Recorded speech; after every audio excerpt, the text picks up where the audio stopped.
Supply under GST CA Kaushal Raghav this side. CA inter के लिए जो सप्लाई चैप्टर है, सप्लाई अंडर जीएसटी, इसके अंदर मैं आपको बताऊंगा एनालिसिस।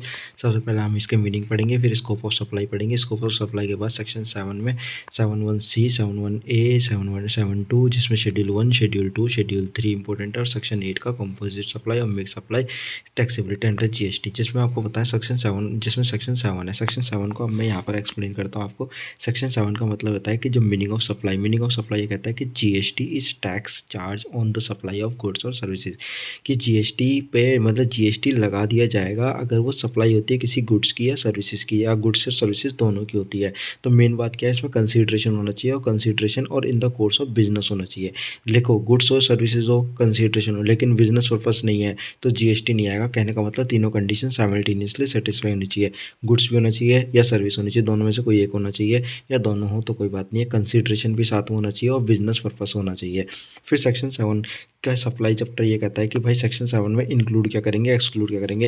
एक्सक्लूड वाला पार्ट नेगेटिव, सेक्शन शेड्यूल 3 में लिखी हुई जितनी भी बातें हैं वो शेड्यूल 8-9 बातें जो भी लिखी हुई है वो शेड्यूल 3 में आती है। शेड्यूल 3 कहता है सेक्शन 7 सब सेक्शन 2 जो रीड विद शेड्यूल 3 जो ये कहता है नेगेटिव सप्लाई, इसके ऊपर जीएसटी नहीं आएगा। इंक्लूड की बात करूँ तो सेक्शन 7(1)(a) 7(1) ये कहता है कि कंसीडरेशन है in the course of business है जो ऊपर बताया है। फिर उसके बाद गुड्स और सर्विसेज से रिलेटेड, दोनों से रिलेटेड है। लेकिन अगर मैं कहूँ, अगर बात करूँ किसी सर्विस की, अगर सर्विस इंपोर्ट की है, मतलब इंडिया में सर्विस आपने इंपोर्ट की, जैसे आर्किटेक्चर की, इंजीनियर की सर्विस इंपोर्ट की है, तो यहाँ पर लॉ ये कहता है कि कंसीडरेशन वेदर और not in the course of business, तो कंसीडरेशन होना चाहिए और इंपोर्ट ऑफ सर्विस होनी चाहिए, जीएसटी आ जाएगा। भले ही वो बिजनेस पर्पस हो या बिजनेस पर्पस ना हो, डज नॉट मैटर। इंपोर्ट करी सर्विस, कंसीडरेशन दिया, पैसा दिए, चाहे आपने अपने भाई बहनों से भी ली हो, बिजनेस पर्पस नहीं हो, घर मकान दुकान बनाने के लिए लिया हो, यहाँ पर सिंपल बोलूँ कि तो किसी दोस्त वगैरह से लिया हो, रिलेटिव का कॉन्सेप्ट मैं आगे पढ़ाऊँगा, ठीक है। तो यहाँ पर जीएसटी आ जाएगा। यहाँ पर कहता है कि सप्लाई विदाउट कंसीडरेशन, मतलब ये कि गुड्स हो सर्विसेज हो कोई दिक्कत नहीं है।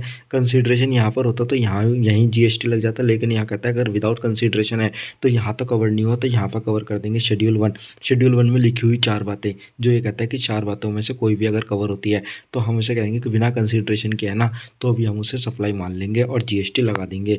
और फिर इसके बाद एक्टिविटी जो शेड्यूल 2 में लिखी हुई, शेड्यूल 2 ये कहता है कि ये तो इसको हम सप्लाई ऑफ गुड्स मानेंगे या इसको सप्लाई ऑफ सर्विस मानेंगे, या तो गुड्स की सप्लाई मानी जाएगी या सर्विस की मानी जाएगी, शेड्यूल 2 कहता है। अब गुड्स किसे कहते हैं, गुड्स और सर्विसेज की बात करूँ, सेक्शन 2 सबसेक्शन 52 मूवेबल प्रॉपर्टी से रिलेटेड है, जिसके अंदर इंक्लूड करेंगे एक्शनेबल क्लेम या ग्रोइंग क्रॉप ग्रास वगैरह, लेकिन मनी और सिक्योरिटी गुड्स नहीं माने जाता है। ऐसे ही सर्विस के अंदर कि अदर देन गुड्स, और लेकिन इसमें भी मनी और